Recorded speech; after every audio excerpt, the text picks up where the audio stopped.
بیان کر دوں، آہستہ آہستہ بیان کرتا ہوں. ذرا تصور کیجئے عزیزوں، مقتل کے جملے ہیں کہ اصغر اتنے کمزور ہو چکے ہیں، اتنے ضعیف ہو چکے ہیں کہ ہاتھ نہیں ہلا سکتے، پیر نہیں ہلا سکتے. عزیزوں کیوں نہیں ہلا سکتے؟ لفظ عربی میں یتلذہ استعمال ہوا ہے کہ وہ اصغر کی حالت یتلذہ کی تھی، یعنی وہ یتلذہ کہ نہ ہل سکتا ہے اور نہ ہاتھ ہلا سکتا ہے. لذہ اس حالت کو کہتے ہیں عزیزوں کہ جب مچھلی کو پانی سے نکالا جاتا ہے تو مچھلی میں طاقت ہوتی ہے، بہت تیز تڑپتی ہے، اچھلتی ہے، ایک جگہ سے دوسری جگہ چلی جاتی ہے، مگر کچھ دیر کے بعد مچھلی میں قوت کم ہو جاتی ہے، اب وہ اچھل نہیں پاتی، ایک جگہ رہ کے ہلتی رہتی ہے. عزیزوں اس حالت کو بھی یتلذہ نہیں کہتے. جب اور وقت گزرتا ہے مچھلی تھوڑی سی حرکت کرتی ہے، اب اس کے بعد وہ بھی طاقت نہیں رہتی، اب مچھلی کا آخری وقت ہوتا ہے. ارے جب دم نکلنے لگتا ہے تو مچھلی کی حالت ہوتی ہے کبھی منہ کو کھولتی ہے کبھی بند کرتی ہے. اس حالت کو یتلذہ کہتے ہیں. اصغر کی بھی حالت کچھ اسی طرح تھی. یتلذہ کی حالت میں تھے، کبھی منہ کو بند کرتے تھے کبھی کھولتے تھے. حسین اشکیا کے سامنے جاتے ہیں، اپنی حجت کو تمام کرتے ہیں. اے ظالمو، ارے تمہاری نگاہ میں اگر میں خطاوار ہوں تو اس بچے کی تو کوئی خطا نہیں ہے. اے ظالمو، ارے دوسرے شہید آئے، انہوں نے تلوار کو سنبھالا، انہوں نے نیزے کو سنبھالا، اس کے ہاتھ میں تو کوئی نیزہ نہیں ہے، اس کے ہاتھ میں تو کوئی تلوار نہیں ہے، اس کی ماں کا دودھ خشک ہو گیا ہے، اسے گھونٹ پانی پلا دو. آزادارو، فوج اشکیا سے نفی کا جواب آتا ہے. اب حسین کہتے بیٹا اصغر، تم حجت خدا کے بیٹے ہو، اپنی حجت کو ان پہ تمام کر دو. عزیزو، حسین کہتے اگر تم یہ سمجھتے ہو کہ میں اصغر کے بہانے سے پانی پی لوں گا، بچے کے بہانے سے پانی پی لوں گا، ارے بچے کو میں لٹا دیتا ہوں، تم آؤ اسے پانی پلا دو. عزیزو، ارے آپ جانتے کہ کربلا کی کتنی تپتی ہوئی زمین تھی. ارے تاریخ بتاتی ہے، مقتل کے جملے ہیں کہ اتنی زیادہ گرمی تھی، ارے ریتیلا میدان عرب کے وہ گرمی مشہور ہے. آزادارو، کیا اگر اس ریت پر چنوں کو ڈالا جائے تو بھن جائے. اتنی گرم زمین پہ حسین نے اصغر کو لٹا دیا. آزادارو، کوئی جواب نہیں ملتا. حسین نے اٹھا لیا، کہا بیٹا تم حجت تمام کرو. اب اصغر نے پپڑی آئے ہوئے ہونٹوں پر خشک زبان کو پھیرنا شروع کیا. فوجیں منہ پھیر کے رونے لگی. ارے مولا نے تیر کو کمان میں جوڑا. کون سا تیر؟ کہ وہ تیر کے جو عرب انسانوں کے لیے استعمال نہیں کرتے بلکہ جانوروں کے لیے استعمال کرتے ہیں. اور مولا نے تیر کو سنبھالا. عزیزوں، تیروں کی قسمیں ہوتی ہیں. ایک تیر ہلکا ہوتا ہے، ایک تیر اس سے بھاری ہوتا ہے، ایک تیر اس سے بھاری ہوتا ہے. ایک تیر وہ ہوتا ہے کہ جس کو ہر انسان نہیں چلا سکتا، جس کو ہر انسان نہیں اٹھا سکتا اور ہر طریقے سے استعمال نہیں کر سکتا، کھڑے ہو کر کے استعمال نہیں کر سکتا، بلکہ دو زانو ہو کر کے بیٹھتا ہے انسان اور گھٹنوں کی طاقت لگاتا ہے، تیر کو کمان میں جوڑتا ہے، پھر اس تیر کو لگاتا ہے کہ جو تین شعبہ تیر کہ جس کو حرملہ بیان کرتا ہے. جب مختار نے پوچھا تھا کہ کون سا تیر استعمال کیا تھا تو حرملہ کہتا ہے کہ میرے ترکش میں ایسے تیر تھے کہ جن میں سے ایک تیر ایسا تھا کہ اگر لوہے کی 7 چادروں میں اس تیر سے حملہ کیا جائے تو چیرتے پھاڑتے نکل جائے. اب آپ نے اندازہ کیا کہ کون سا تیر اصغر کے لیے استعمال ہوا. حرملہ نے تیر کو کمان میں جوڑا، اصغر کے گلے کا نشانہ لیا، تیر گلے پہ لگا. اصغر کا گلا اس کان سے اس کان تک چھد گیا. بچہ مسکرا دیا. حسین کے بازو میں تیر بے وقت ہو گیا.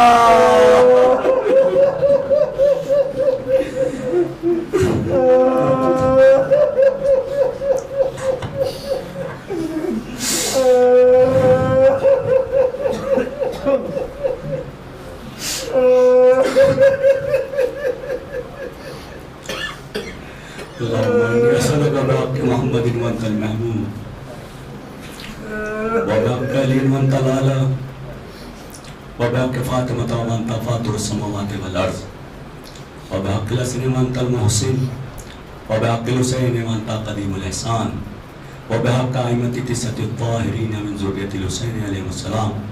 پروردگارا تجھے واسطہ اس ننھے مجاہد کا، پروردگارا تجھے واسطہ اس مظلوم کا کہ جو باپ کے ہاتھوں پہ شہید ہوا، پروردگارا تجھے اس مظلوم کا واسطہ کہ جس کا جنازہ حسین خیام میں لے جاتے ہوئے کبھی آگے بڑھ رہے تھے کبھی پیچھے ہٹ رہے تھے، وہ کر رہے تھے کہ پانی پلانے کے لیے لایا تھا. پروردگارا تجھے اس مظلوم علی اصغر کا واسطہ کہ جو بے اولاد ہے انہیں اولاد عطا کر دے. پروردگارا تجھے واسطہ علی اصغر کا جو بیمار ہے انہیں شفاء کاملہ عطا کر دے. پروردگارا تجھے واسطہ شہداء کربلا کا کہ جن حضرات کے ہاتھ تمام حضرات کی دلی تمناؤں کو پورا فرما، تمام نیک حاجات کو پورا فرما. پروردگارا تجھے واسطہ باب الہوائی جناب علی اصغر کا کہ جو مقروض ہیں ان کے قرضوں کو غیب سے ادا فرما، جو پریشان حال ہیں ان کی پریشانی کو دور فرما، جن حضرات نے دعاؤں کو کہا ہے ان کی دعاؤں کو مستجاب فرما. پرچم اسلام کو سربلند سے بلندتر فرما، پرچم کفر و نفاق کو نیست و نابود فرما. ہماری اس عبادت کو قبول فرما، ہم کو اصحاب حسین میں شامل ہونے کی توفیق عطا فرما. پروردگارا ہم جب آخری حجت ظہور فرمائے تو ہم اصحاب حسین کی طرح سے ہمارے ایمان ثابت ہو اور ہم امام کے لشکر میں شامل ہو. پروردگارا تجھے واسطہ محمد والے محمد کا ہمارے ہم جب دنیا سے جائیں تو ہم ایمان پہ جائیں، ہمارے دلوں کو ناپاکی سے دور فرما، آخری حجت کے ظہور میں تعجیل فرما برحمتک یا رحم الراحمین یا حسین.